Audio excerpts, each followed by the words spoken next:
বিরোধী দলের কোনো আসরেই এই অর্থ এবং এই যে চাল গম সেটা বরাদ্দ করা হয় নাই। আমার মনে হয় যে কাল পরশুর মধ্যে ওনারা ওনাদের বরাদ্দ পেয়ে যাবেন। মাননীয় সদস্য জনাব মোহাম্মদ আক্তার হোসেন, রংপুর ৪, একটি সম্পূরক প্রশ্ন করতে পারেন। ধন্যবাদ মাননীয় স্পিকার। দুর্যোগের বিষয়ে প্রশ্নটা করব মাননীয় দুর্যোগ ব্যবস্থাপনা এবং ত্রাণ মন্ত্রণালয়ের মাননীয় মন্ত্রীর কাছ থেকে আমরা একটা জানবার বিষয় আছে। আসলে কি আমাদের বাংলাদেশের যে দুর্যোগের যে ম্যাপ সেটা থেকে কোনো ধরনের পরিবর্তন এসেছে? কারণ আমরা দেখলাম যে দুর্যোগ মন্ত্রণালয় থেকে বরাদ্দ করা হলো, সে বরাদ্দটা 30 এপ্রিলে হয়েছে, সেটা শুধুমাত্র সরকারি দলের যারা আসন প্রাপ্ত হয়েছেন তাদের আসনগুলোতে শুধু বরাদ্দটা দেওয়া হয়েছে, বিরোধী দলের যারা আছেন তাদের কারোতে বরাদ্দগুলো দেওয়া হয় নাই। যদি এরকমটা হয়ে থাকে যে বাংলাদেশের আসলে দুর্যোগগুলো যখন আসবে তখন শুধু সরকারি দলের যে আসনগুলো আছে সেখানেই দুর্যোগগুলো আসবে, বিরোধী দলের যে আসনগুলো আছে সেখানে দুর্যোগগুলো আসবে না, তাহলে হয়তো একভাবে হতে পারতো। কিন্তু দুর্যোগগুলো যখন আসে মাননীয় মন্ত্রী মহোদয়, তখন কিন্তু আপনার আসনেও আসে, তখন আমাদের আসনগুলোতে এই দুর্যোগগুলো আসে, তখন কিন্তু আমরা সবাই কিন্তু সাফারার হই। এবং এই যে বরাদ্দগুলো আসে এটা কিন্তু সরকারি দল বিরোধী দল এই বিভাজন করে এই দুর্যোগগুলো আসে না। এবং এই দুর্যোগের যে অর্থগুলো বরাদ্দ করা হয়, এই বরাদ্দগুলো কিন্তু করা হয় জনগণের ট্যাক্সের টাকা থেকে, জনগণের থেকে এই অর্থগুলো আহরণ করে তারপরে জনগণের পিছনে এটা বরাদ্দ করা হয়।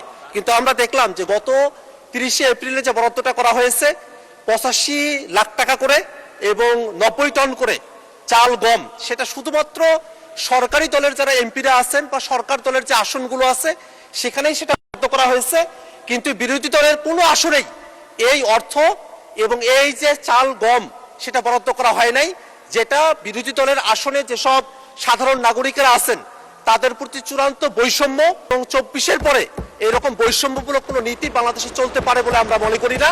এই কারণে আমরা মাননীয় দুর্যোগ ব্যবস্থাপনা এবং ত্রাণ মন্ত্রণালয়ের মাননীয় মন্ত্রীর কাছে আমরা জানতে চাই যে আসলেই কি বাংলাদেশে দুর্যোগ আসবার ক্ষেত্রে সরকারি দল বিরোধী দলকে বিবেচনা করে আলাদা দুর্যোগের কোনো মানচিত্র তৈরি হয়েছে কিনা, যদি না হয়ে থাকে এই দুর্যোগগুলোকে মোকাবেলা করবার জন্য যে সরকারের তরফ থেকে বরাদ্দগুলো দেওয়া হয় সেই ক্ষেত্রটাতে বৈষম্য দূরীকরণের ক্ষেত্রে দৃশ্যমান কোনো পদক্ষেপ গ্রহণ করা হবে কিনা, এবং কবে নাগাদ বিরোধী দলের যারা আমরা বঞ্চিত হয়েছি, আমাদের আসলের মানুষেরা বঞ্চিত হয়েছে, এই বঞ্চিত মানুষদের বঞ্চনা ঘুচাবার জন্য দুর্যোগ ব্যবস্থাপনা এবং ত্রাণ মন্ত্রণালয় থেকে সমতা ভিত্তিক বৈষম্য দূরীকরণমূলক উদ্যোগ গ্রহণ করা হবে এবং সেটা আসলে দেশের জন্য উপকার হবে।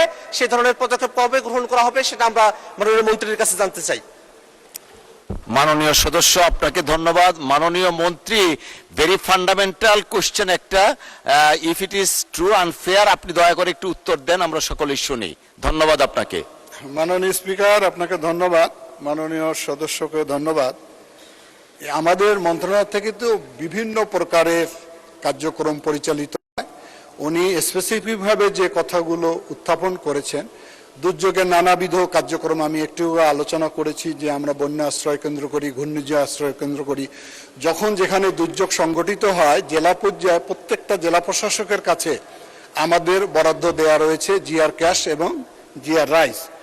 আর উনি টিআর কাবিখার কথা বলেছেন, যে সমস্ত এমপি মহোদয়রা আমাদের কাছে চাহিদা পত্র দেয় সেখানে আমরা বরাদ্দ দিয়ে থাকি। আমার মনে হয় যে কাল পরশুর মধ্যে ওনারা ওনাদের বরাদ্দ পেয়ে যাবেন। ধন্যবাদ।